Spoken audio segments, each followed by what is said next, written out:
Meski usianya tak lagi muda, wanita kelahiran tahun 70-an ini masih tetap produktif untuk menghasilkan pundi-pundi rupiah dari rumah.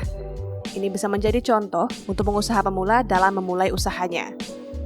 Di tangan Denny Moroyati, bisnis fashion tas lokal The Moroy ternyata disukai pasar. Inilah alasan Denny berani terjun ke usaha bisnis.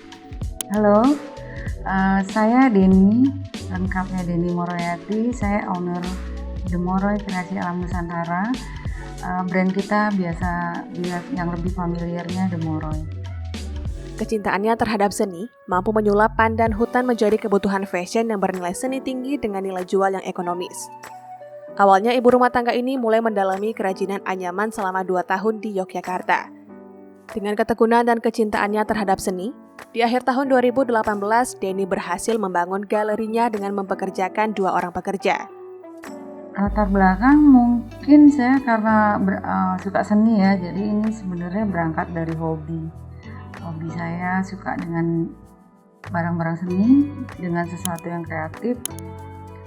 Saya mengotak-atik sesuatu, ya karena memang suka dengan sesuatu juga yang etnik, akhirnya jatuh pilihan pada anyaman.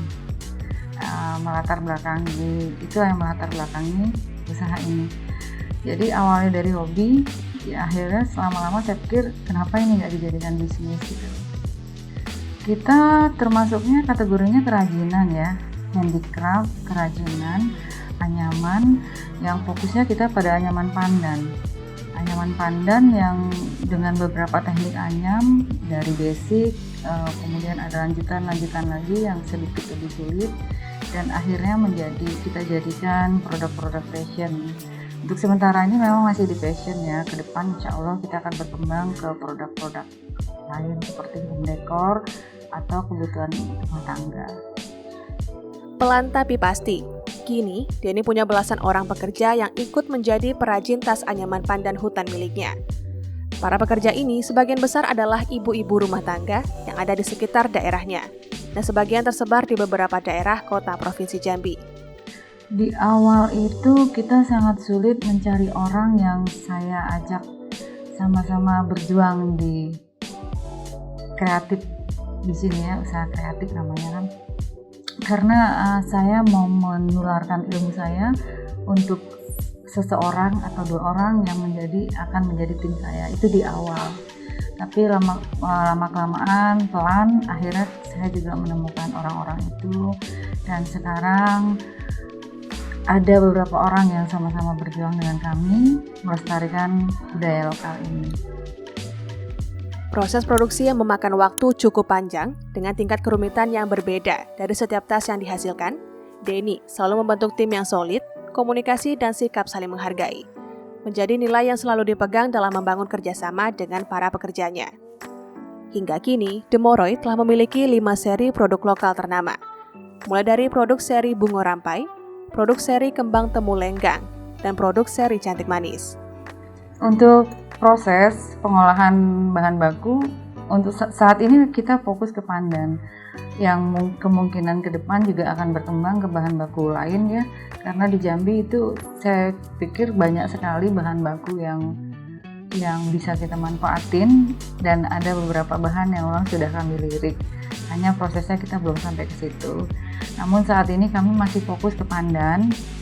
Lumayan panjang proses pengolahan pandan itu ya. Dari pertama ngambil itu kita harus pilih pandannya, tidak sembarang pandan, jadi harus pandan yang ada kategorinya gitu. Dari tingkat ketuaannya, tidak boleh terlalu tua, tidak boleh terlalu muda, juga lebarnya gitu.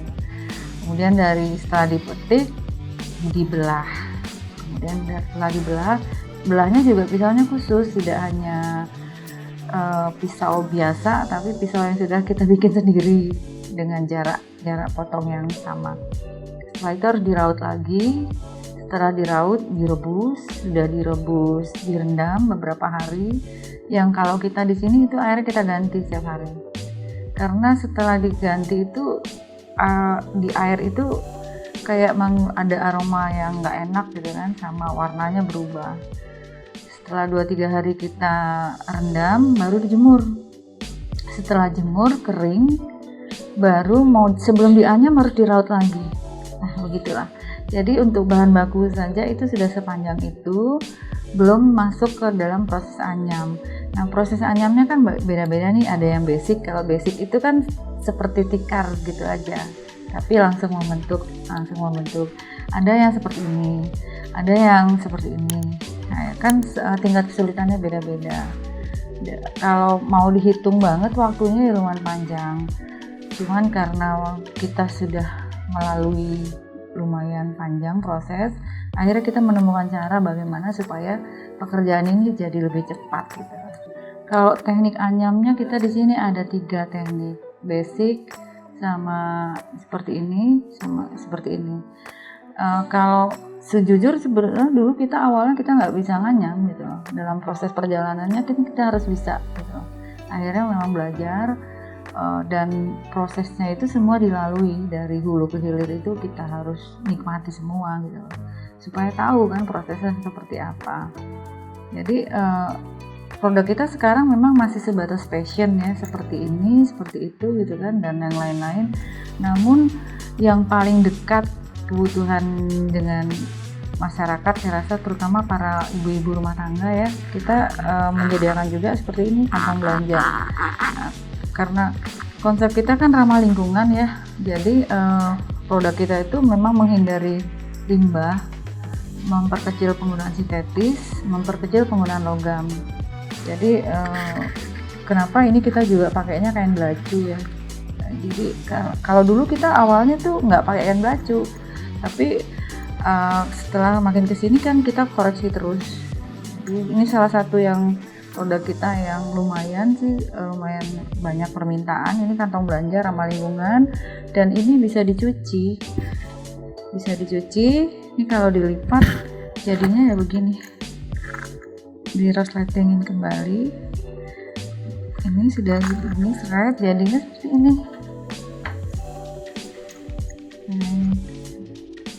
Lucu, unik, jadi sering di momen kemanapun itu bisa dipakai.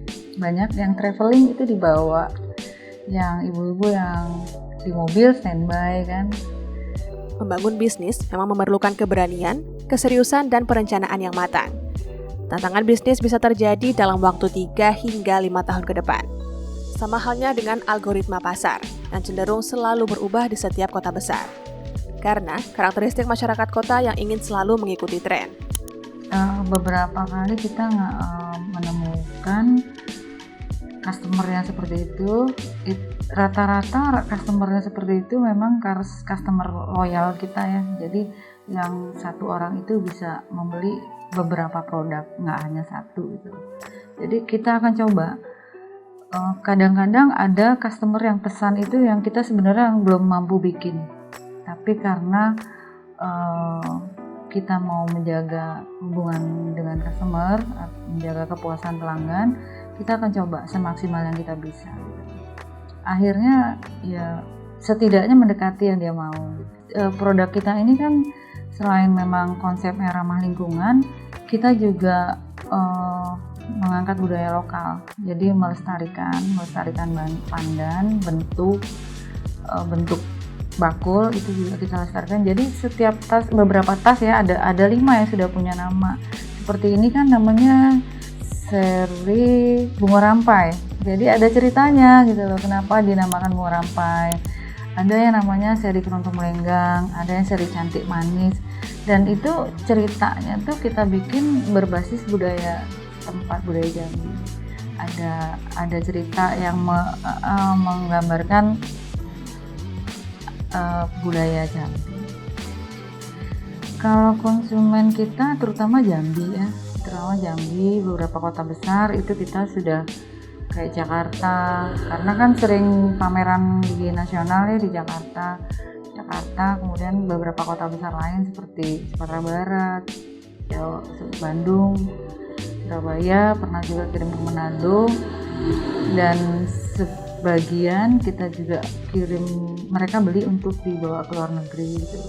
Jadi seperti yang ini juga sudah ke mancanegara, seperti ini juga udah lumayan. Kalau ini sih masih satuan ya, kalau yang ini lumayan banyak sampai ke mancanegara. Mungkin untuk teman-teman yang baru mau memulai usaha ya, menurut saya sih modal utamanya tuh adalah mindset ya. Di dalam mindset itu kan banyak tuh, ada keinginan yang kuat, ada struggling ya, ketangguhan dia, kemudian leadership di situ juga ada, yakin harus berpikir positif gitu. Kenapa? Karena kan dalam memulai usaha itu nantinya ketangguhan kita tuh akan diuji gitu. Jadi mental di situ, bagaimana kita terus-menerus membangun mental kita selalu menjadi struggling. Karena modal usaha itu kan tidak semata-mata harus punya uang banyak. Kalau kita punya uang banyak, kemudian produk kita bagus, tapi leadership kita nggak ada, mindset kita kurang baik, saya rasa produk kita kemungkinan pelan-pelan akan hilang. Mungkin itu sih kalau diawalin. Dan lagi biasanya sih saya selalu menyarankan ke teman-teman yang ingin melakukan usaha baru, itu pilihlah usaha yang tidak terlalu jauh dari diri kita sendiri. Misalkan seputaran kita, berangkat dari hobi, gitu, berangkat dari kesukaan, atau yang ada di lingkungan kita, yang mungkin bahan bakunya, kadang-kadang kita kan melihat sesuatu bahan baku kok itu dibuang-buang ya, mungkin itu jadi peluang buat kita. Buat orang lain itu dibuang, bisa jadi itu buat peluang buat kita. Saat masyarakat mulai bosan dengan produk dan menuntut perubahan dan juga inovasi, kedepannya Demoroy akan merambah ke bisnis baru dengan membuka gerai dekorasi kebutuhan rumah tangga. Kedepan kita akan berkembang dari desainnya, karena desain kita tidak hanya di fashion. Kalau sekarang kan masih di fashion, kedepan mungkin akan merambah ke kebutuhan rumah tangga. Karena membaca pangsa pasar, permintaan kan tidak hanya orang butuh fashion gitu ya. Kebutuhan rumah tangga juga sangat diperlukan. Itu sih target kita ke depan, dan hal-hal lainnya seperti tentunya menembus pasar luar ya, pasar global secara resmi. Kalau sekarang memang produk kita kan udah sampai nih di mancanegara, tapi kan bukan ekspor secara resmi. Jadi orang yang membeli produk kita tuh dalam jumlah besar, itu kita kirimnya ke Jakarta. Dan meskipun mereka bawa ke luar negeri gitu dalam jumlah yang lumayan ya, untuk kami sih lumayan.